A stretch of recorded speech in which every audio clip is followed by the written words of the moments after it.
Hey guys, welcome to my channel excuse me please. और मैं हूँ कृति। आज आपको लेकर जाऊंगी भुवनेश्वर के पास ही स्थित दो पहाड़ियों पे, जो है उदयगिरी और खांडीगिरी। खांडीगिरी के ऊपर मैं आपको लेकर जाऊंगी एंड उदयगिरी तो मैं नहीं चढ़ पाई, बट बाहर से उसे दिखाऊंगी एंड नेक्स्ट टाइम बिल्कुल श्योर शॉट उदयगिरी का भी टूर कराऊंगी। तो अगर उदयगिरी और खंडागिरी के पहाड़ियों की बात करें तो इन पहाड़ियों में आंशिक रूप से प्राकृतिक व आंशिक रूप से कृत्रिम गुफाएं हैं, जो पुरातात्विक, ऐतिहासिक एवं धार्मिक महत्व की हैं। हाथी गुम्फा शिलालेख में इनका वर्णन कुमारी पर्वत के रूप में आता है। ये दोनों गुफाएं लगभग 200 मीटर के अंतर पर हैं और एक दूसरे के सामने हैं, और अभी हम लोग उसी दोनों के बीच वाले रोड से गुजर रहे हैं। ये गुफाएं अजंता और एलोरा जितनी प्रसिद्ध नहीं हैं, लेकिन इनका निर्माण बहुत सुंदर ढंग से किया गया है।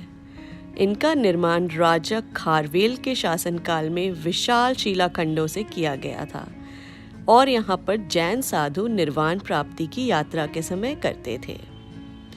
इतिहास, वास्तुकला, कला और धर्म की दृष्टि से इन गुफाओं का विशेष महत्व है। उदयगिरी में 18 गुफाएं हैं और खांडीगिरी में 15 गुफाएं हैं। कुछ गुफाएं प्राकृतिक हैं, लेकिन ऐसी मान्यता है कि कुछ गुफाओं का निर्माण जैन साधुओं ने किया था, और ये प्रारंभिक काल में चट्टानों से काटकर बनाए गए जैन मंदिरों की वास्तुकला के नमूनों में से एक हैं। तो ये जो सामने आप गेट देख रहे हैं, ये है खांडीगिरी पहाड़ी का गेट, एंड बहुत सारे प्यारे प्यारे काले मुंह वाले बंदर मिलते हैं इसके गेट पर। आप आइए और इन्हें केला खिलाइए।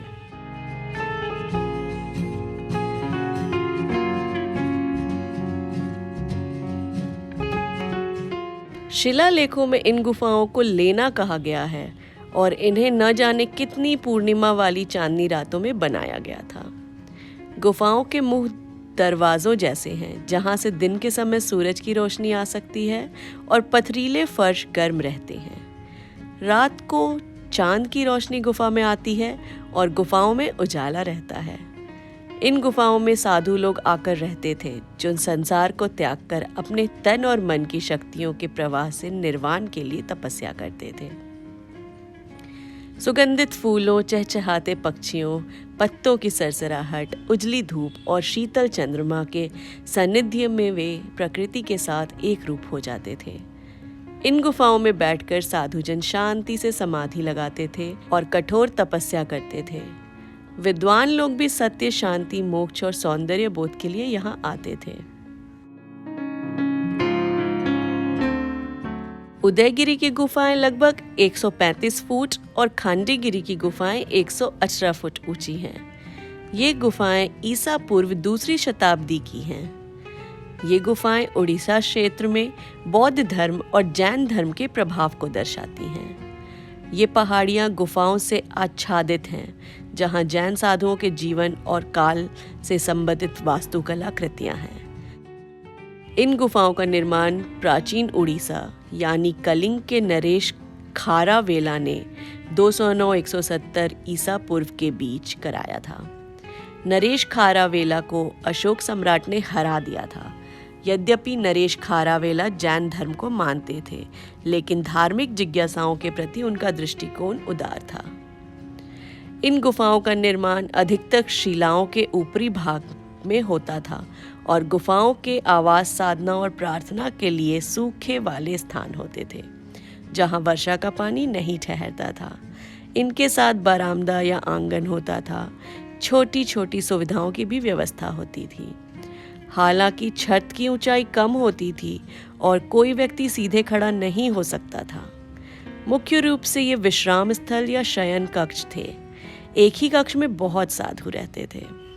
कक्ष में एक खास बात थी कि प्रवेश स्थल के सामने की ओर का फर्श ऊंचा उठा हुआ था, जो शायद सोने के समय सिराने का काम देता था। ये कक्ष तंग और सपाट होते थे, और इनके प्रवेश द्वार पर विभिन्न वस्तुओं की वास्तुकला कृतियां होती थी। भारतीय पुरातत्व सर्वेक्षण विभाग ने इन गुफाओं की गणना कराई और इन वस्तुओं के आधार पर उनके अलग अलग नाम रखे। इन वस्तुओं में विभिन्न प्रकार के दरबार के दृश्य, पशु पक्षी, शाही जुलूसों, शिकार अभियानों और दैनिक जीवन के दृश्य होते थे। ये लेख ब्राह्मी लिपि में है और जैनियों के मूल मंत्र नोमाकार मंत्र से शुरू होते हैं। इसके बाद राजा खारावेला के जीवन और कार्यों से संबंधित दृश्य हैं, जो सभी धार्मिक व्यवस्थाओं का सम्मान करते थे और धर्मस्थल का जीर्णोद्धार करते थे। अलग अलग गुफाओं पर उनके संरक्षणों के नाम हैं। अधिकतर संरक्षक राजा के वंशज हैं।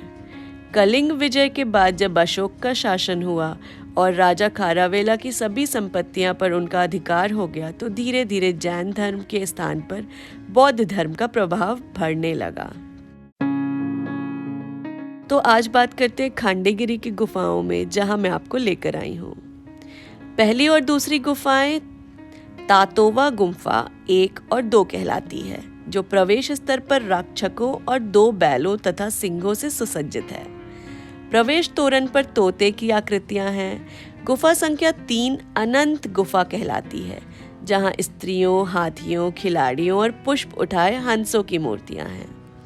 गुफा संख्या 4 तेंतुली गुफा है। गुफा संख्या 5 खंडीगिरी गुफा 2 मंजिली है, जो सामान्य तरीके से काटी गई है। गुफा संख्या 12, 13 और 14 के कोई नाम नहीं है। गुफा संख्या 6 से गुफा संख्या 11 के नाम हैं ध्यान गुफा, न्यामुनी गुफा, 12 भुजा गुफा, त्रिशूल गुफा, अंबिका गुफा और ललतेंदु केसरी गुफा। गुफा संख्या 11 की पिछली दीवार पर जैन तीर्थकरों, महावीर और पार्श्वनाथ की नक्काशी वाली उभरी हुई मूर्तियां हैं। गुफा संख्या 14 एक साधारण कक्ष है, जिसे एकादशी गुफा के नाम से जाना जाता है। और मैं आपको सारी गुफाएं नहीं दिखा पा रही हूँ इस वीडियो में, क्योंकि आप सभी को पता है, जिन्होंने मेरे पुराने वीडियोस देखे हैं, कि मैं उड़ीसा अपने ऑफिस के काम से गई थी एंड उसी में से एक टाइम निकाल कर मैंने इन सब जगहों को घूमा। तो अगली बार मैं आपको यहाँ का फुल टूर कराऊंगी, बिल्कुल एक एक गुफा के अंदर जा कर के आपको दिखाऊंगी। पर इस बार थोड़ी कम गुफाएं देखकर ही काम चला लीजिए और इस वीडियो को पूरा देखें, ताकि आप खंडागिरी की इस पहाड़ के अलावा उदयगिरी का पहाड़ भी देख पाएं।